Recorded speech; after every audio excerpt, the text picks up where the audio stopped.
Today's tech tip is checking your fluids to make sure you're road ready. Fluids are the lifeblood of any car and should be maintained properly by your automotive professional. But if you're getting ready to go on a long trip and want to make sure they're okay, you can check them yourself. Everything under the hood of the car is labeled with exactly what the fluid should be.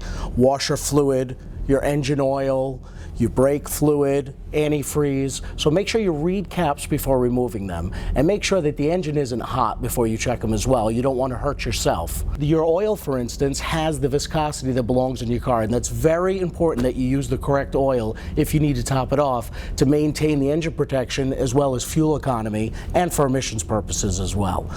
To check your oil, you have a dipstick, usually in the front of the engine depending on your model.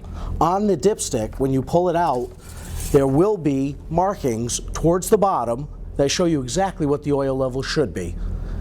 There is a range with 2 dots, and your oil should be between those 2 levels. If it is below, you're going to want to top it off again with the correct viscosity that you need for your model.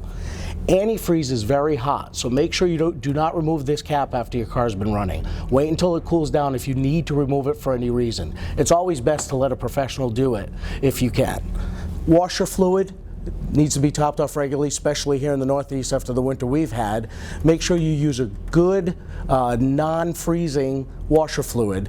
You don't want to freeze up your lines, your pumps, things like that. And again, it's right on the cap labeled which ones you need. Other than that, you should be set to go for your trip.